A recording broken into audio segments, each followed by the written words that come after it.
Peppa Pig está entre os desenhos infantis mais famosos de todos os tempos. Mas você já notou que existem certas coisas que não têm resposta ou que não fazem o menor sentido? Ao longo dos seus mais de 300 episódios lançados nos últimos 20 anos, em nenhum deles a gente pode ver alguns dos animais completamente de frente. Em todos os desenhos da Peppa, seus personagens são vistos de lado. Independente de ser um animal ou humano, a gente só vê eles de perfil. E mesmo assim a gente pode notar sempre seus dois olhos. Será que se a gente visse eles de frente, eles teriam 4 olhos? Na verdade, por incrível que pareça, os únicos personagens em que essa premissa não se aplica são os vegetais, como é o caso do Sr. Batata, que é visto praticamente de frente. Mas cá entre nós, vegetais falantes é ainda mais estranho que animais. Então, se eles tivessem 4 olhos, seria também assustador. E essa é só a primeira pergunta sem resposta ou que não faz nenhum sentido sobre Peppa Pig.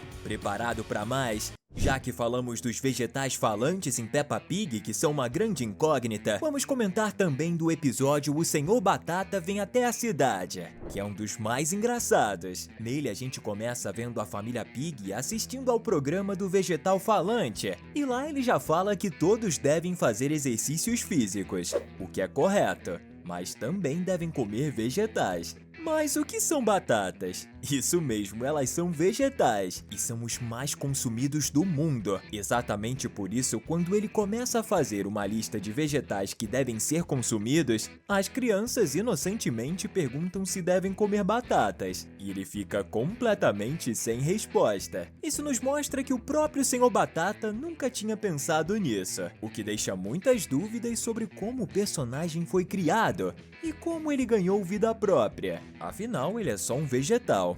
E até agora é uma pergunta sem resposta. Como se uma batata falante não fosse o suficiente, a gente descobre que na verdade existe outra que também fala e anda por aí. Mas além de tudo isso, ela tem superpoderes. Estamos falando do Super Batata, que sinceramente eu pensava que era só o Sr. Batata utilizando capa e uma cueca vermelha. Mas depois, quando vi os dois juntos, percebi que são personagens diferentes. Além desses dois legumes gigantes, a gente pode ver no episódio Show de Natal do Sr. Batata e sua família que eles não são os únicos. Existe a Senhora Cenoura, o Mirtilo e o Brotinho. Todos são frutas e legumes que apresentam vida própria, braços, pernas e vozes. Então a gente já sabe que eles não vão entrar na lista de frutas e legumes que devem servir de alimento para as crianças. A questão é: de onde saem esses vegetais que pensam por conta própria? Algumas teorias afirmam que eles são fruto de experiências de laboratório feita com legumes comuns. Mas eles são os únicos? Ou existem outros como o Sr. Beterraba, por exemplo? E se eles são frutos de alguma experiência científica, quem tá à frente delas? Essas são questões que um dia eu quero saber. Como o mistério dos vegetais falantes permanece até hoje, vamos comentar a hashtag Batata, em referência ao Sr. Batata e tudo que ele faz pelas crianças no mundo da Peppa. Outra pergunta sem resposta que com certeza intriga bastante é como será que os animais que seriam predadores se alimentam nesse mundo da porquinha cor-de-rosa? Quando George fica doente, o doutor que o atende é um urso. E como todos nós sabemos, ursos são um dos maiores carnívoros da natureza. Nesse caso, provavelmente uma casa cheia de porquinhos fofinhos e suculentos seria uma oportunidade e tanto para ele. Mas claro que ele é só um médico e foi até a casa da família Pig só para dizer o que todos já sabiam: George estava resfriado.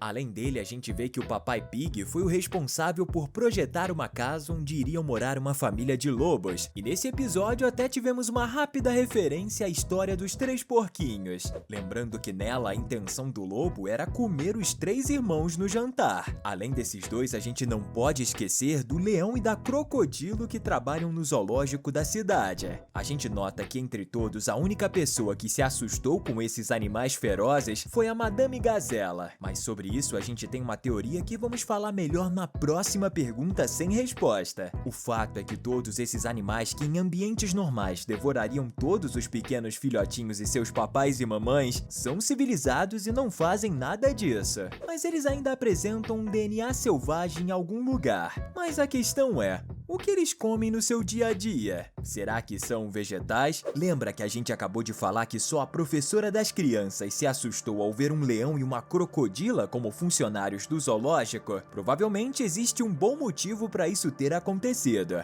A Madame Gazela tem centenas de anos e, como ela já viveu séculos, com certeza se lembra de um passado distante, onde animais caçavam ou eram caçados, assim como é nos dias de hoje. Por isso, a memória de leões e crocodilos ainda está na sua cabeça, diferente das crianças que nasceram e cresceram em um mundo onde todos vivem em harmonia. E o motivo dela ter tantos anos é o simples fato de que provavelmente ela é uma vampira sugadora de sangue. Isso fica claro pelo fato da gente não ver o seu reflexo no espelho. E também quando ela diz que os morcegos a lembram da sua terra natal, que provavelmente deve ser a Transilvânia, o lugar do Drácula e de origem de absolutamente todos os vampiros. Mas como será que ela acabou indo parar na Inglaterra e sendo professora de uma classe de crianças pequenas? Isso é uma incógnita que até agora a gente não sabe como aconteceu. Quem sabe um dia, não é verdade? Além de animais falantes, vegetais que dançam e são celebridades, o mundo da Peppa também apresenta alguns humanos, e a gente vê uma pessoa fazendo o papel de Papai Noel na peça do Senhor Batata. Outro momento é quando a gente vê um pirata passando exatamente na frente da delegacia da cidade. Então a gente chega à conclusão que existem pelo menos 3 grupos de seres nesse mundo da Peppa: animais falantes, vegetais também falantes e alguns humanos, mas raramente a gente vê.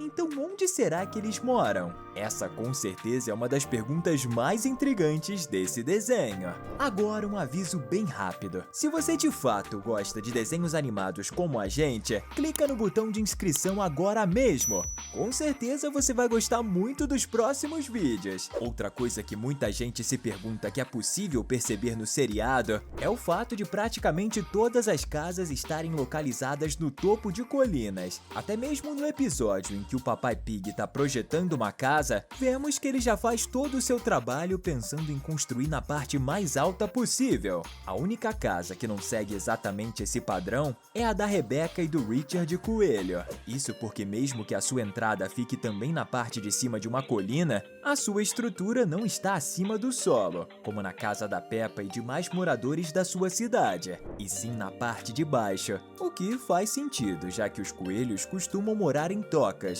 como é o caso da família da Rebecca. Mas tirando esse caso isolado da família Coelho, todos os outros locais, como as casas e a escola, estão em regiões mais altas. Mas por quê? Na verdade, não existe uma resposta oficial, mas muitos acreditam que isso ocorra porque a região onde eles moram apresentam muitas enchentes, que até mesmo permitiu que o Vovô Pig fosse até a casa dos netinhos utilizando seu barco, o que faz bastante sentido, mas ainda não é uma resposta oficial da série. Mas se isso for verdade, o Vovô Pig é o cara mais preparado de todos. Por fim, uma das perguntas mais perturbadoras em Peppa Pig está relacionada diretamente ao episódio Carro de Bombeiro. Nele a gente vê que o Papai Pig e seu time de futebol se encontram para fazer um churrasco. Mas se você olhar direitinho, vai notar que entre os integrantes do grupo existe uma zebra, um coelho e um pônei, que são vegetarianos. Só que além disso, o mais sinistro é que também temos o Senhor Touro e o Senhor Pig nele. E os dois são os representantes dos 2 maiores grupos de carnes utilizadas em churrasco no mundo todo. Então que tipo de churrasco um grupo de animais como esse pode fazer? Se você parar para pensar, seja lá qual for a resposta, se ela envolve algum tipo de carne, isso seria algo quase tão perturbador quanto o hambúrguer de siri criado pelo seu siriguejo, que na verdade é um siri também. Sério, é melhor a gente não pensar muito sobre isso, porque pode acabar tirando todo o encanto desses desenhos que fizeram e fazem parte da infância de muitos de nós. Não sei você, mas essas perguntas são muito complexas e exigem muito mais coisas para cada um de nós pensarmos em Peppa Pig. Estamos deixando 2 conteúdos incríveis para você continuar se divertindo aqui com a gente. Valeu e até a próxima!